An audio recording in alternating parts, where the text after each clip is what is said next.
Welcome to royal teaching centre YouTube channel. आइए आज हम लोग देखते हैं इस प्रश्न को। कर है 74 को दो भागों में विभक्त किया कि पहला भाग 5 गुना है, दूसरा भाग 11 गुना है।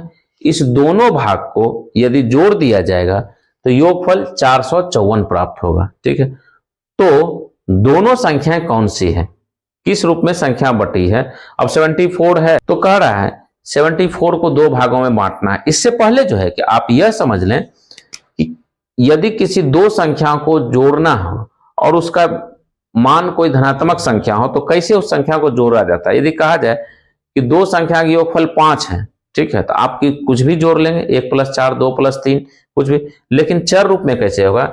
यदि दो संख्या का योग 5 है तो इसका अर्थ है कि एक संख्या x होगा, दूसरी संख्या 5 - x होगा। अब ये पहली संख्या है और ये आपका दूसरी संख्या, इस दोनों को जोड़ेंगे तो 5 प्राप्त होगा। कैसे, ये पॉजिटिव x ये नेगेटिव x कट गया तो रिजल्ट में आपका केवल 5 है। इसी तरह से दोनों संख्या बटेगी। अब देखिए प्रश्न को आप देख पा रहे हैं स्क्रीन पे।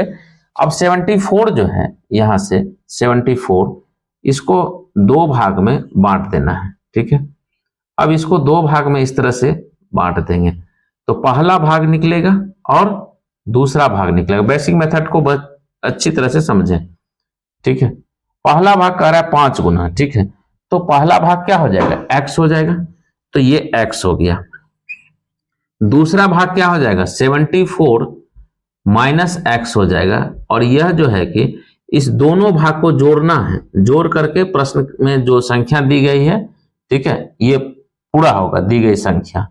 ठीक है, दी गई संख्या प्रश्न में दिया गया है।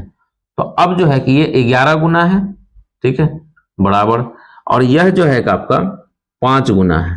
ठीक है, अब इसको दोनों को जोड़ना भी है तो ये कितना हो जाएगा, 5x प्लस इसको गुना करेंगे तो हो जाएगा 814 माइनस 11x बराबर दी गई संख्या जो है कि दोनों को जोड़ने से योगफल कितना हो रहा है, 454।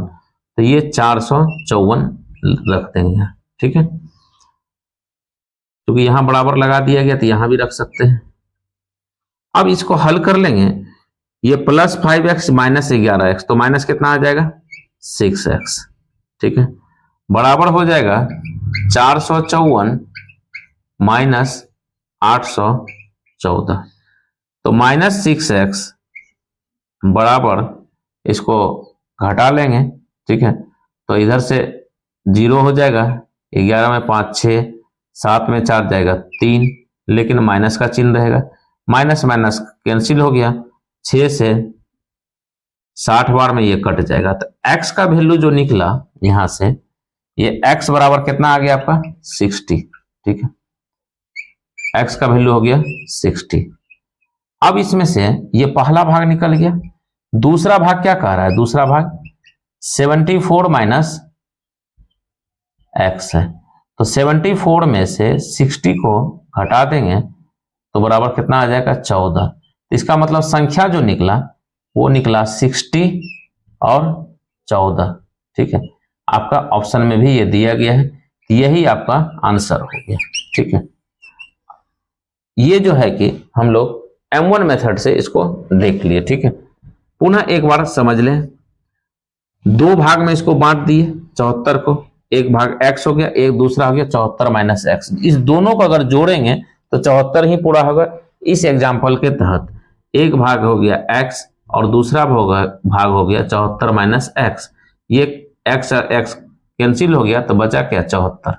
ठीक है, ये केवल समझने के लिए है। अब यहां से दो भाग में इसको कर दिए, पहला जितना कह रहा है 5 गुना कह रहा है तो 5 गुना कर दिए, दूसरा 11 गुना कह रहा है तो 11 गुना कर दिए। ठीक है, और दी गई संख्या 454 प्रश्न में दिया गया है, कैलकुलेशन कर दिया गया और इससे मान आ गया आपका 60। ठीक है, उस पहला आ गया और दूसरा में 74 में x घटाएंगे अर्थात 60 घटाएंगे तो 14 आ जाएगा। यही आपका आंसर हो गया। अब इसी सवाल को यदि हम M2 मेथड से सॉल्व करना चाहेंगे तो M2 मेथड में क्या करेंगे कि सभी विकल्प पे विचार करेंगे। ठीक है, 60 14 भी है और 14 60 भी है, तो सबसे पहले इसको जोड़ करके देखें कितना पूर रहा है, तो 74 पूरा है, क्योंकि 30 और 44 भी 74 पूर रहा है। लेकिन अगर हम 30 का गुना कर देते हैं, मान के चलिए 5 गुना कर देते हैं, तो क्या इसके आसपास संख्या पहुंच रही है? नहीं पहुंच रही। 44 में भी नहीं पहुंच रहा, तो 30 और 44 वाला ऑप्शन नहीं होगा। अब क्या है, 60 और 14 है, और 14 और 60 है। इसमें से यदि हम 14 को 5 बार गुना करते हैं तो लगभग यहां तक पहुंच रहा है 70। इस सवाल को बहुत ही आसान तरीके से सॉल्व कर लेते हैं। कह रहा है 24 को ऐसे 2 भागों में बांटा गया है कि पहले भाग का 7 गुना, दूसरे भाग के 5 गुना को यदि जोड़ा जाता है तो योगफल 146 प्राप्त होता है। तो संख्याएं देखते हैं। 24 को 2 भागों में बांटना है पहले, तो ये जो है 24 को हम लोग 2 भाग में बांट लेते हैं। ठीक है, इसको 2 भाग में बांटना है, तो एक भाग और दूसरा भाग। ठीक है, एक भाग और दूसरा भाग, और बांटने के बाद फिर इसको जोड़ना भी है। जोड़ने के बाद दी गई संख्या प्राप्त होता है, बराबर में दी गई संख्या। ठीक है, इस बात को ध्यान रखेंगे। इसी स्ट्रक्चर पे हम लोग सॉल्व पूर्व का सवाल किए हैं और यह भी होगा। तो पहला जो है भाग हो जाएगा x, दूसरा भाग हो जाएगा 24 माइनस x। ठीक है, अब कैसे चेंज हो रहा है, ये क्या हो रहा है, ये 7 गुना, ये कितना हो रहा है, ये 5 गुना, बराबर में कितना आ रहा है संख्या, दी गई संख्या कितना है 146। ठीक है, बस इसका कैलकुलेशन कर लेंगे। आप इसका कैलकुलेशन मेंटल भी कर सकते हैं ताकि आपका समय एग्जाम में बचेगा। तो ये हो जाएगा कितना आपका 7x।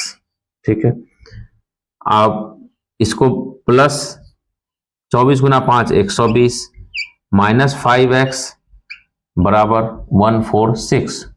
ठीक है, अब इसमें से कितना हो जाएगा 2x बराबर 146 माइनस 120, इसलिए 2x बराबर 26 13, तो x का मान आएगा 13।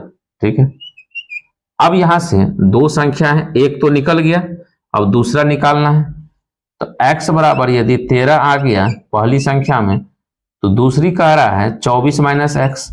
ठीक है, अर्थात 24 माइनस 13 11। ठीक है, तो हालांकि पूरा भाग क्या है, तो पहली संख्या कितना निकल गया 13, यही आपका आंसर हो गया। ठीक है, यहां तक इसलिए किया गया क्योंकि अगर हम जोड़ते हैं 13 और 11 तो ये 24 पूरा होता है या नहीं होता है। ठीक है, ये हो गया। इसे भी M2 मेथड के तौर पे हम लोग विकल्प विधि का यूज करेंगे, जो भी ऑप्शन में विकल्प दिया गया है। ठीक है, मेथड इसमें से अन्य है, लेकिन आप बेसिक विधि को ध्यान रखिए। Royal teaching centre YouTube channel को सब्सक्राइब करें। मिलते हैं फिर नेक्स्ट वीडियो में, तब